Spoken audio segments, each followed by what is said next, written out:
in a small mountain village. Their mornings were wrapped in mist and night stretched long and cold. Lived a king farmer named Harun. His farm sat on a gentle slope overlooking a clear, sparkling stream. Every evening, when darkness settled over the hills, the lamps in Harun's house glowed softly, not because of wealth or gold, but because of peace, warmth, and love. Among Harun's animals was a little grey donkey named Nuri. Nuri was small, with long floppy ears and big brown eyes full of innocence. He was gentle, quiet, and always ready to help, yet the other animals rarely noticed him. The horses pranced proudly in the stable and said, "We carry the farmer to the market. Without us, he could not sell his crops in time." The cows lifted their heads high and added, "Our milk keeps this house alive."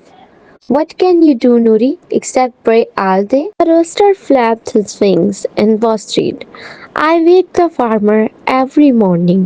You only walk slowly and eat hay." Even the sheep giggled softly. "We give warm wool for blankets. You just carry sacks, something a cart could do better." Nuri ear dropped low. He worked quietly and never complained, but deep inside a small sadness grew. "Maybe they are right," he thought. "Maybe I am not special at all."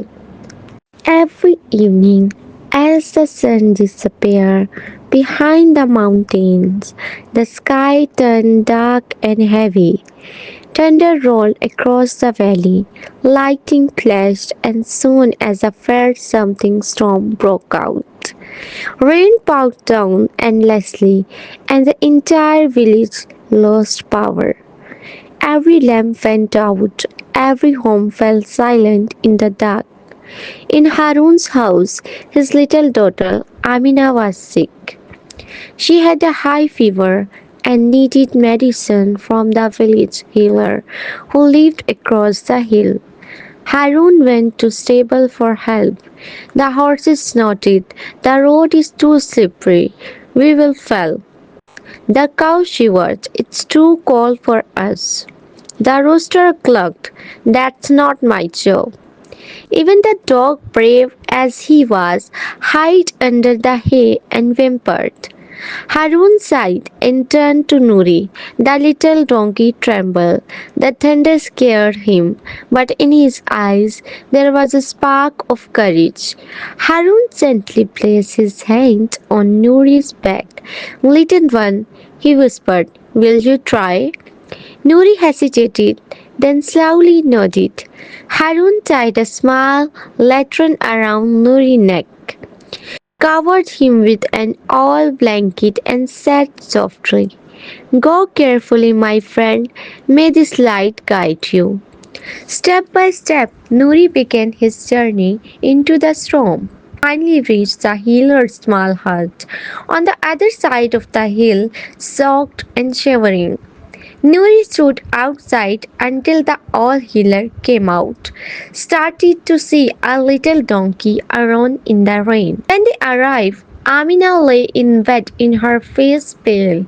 The healer gave her medicine, and within few minutes her breathing eased.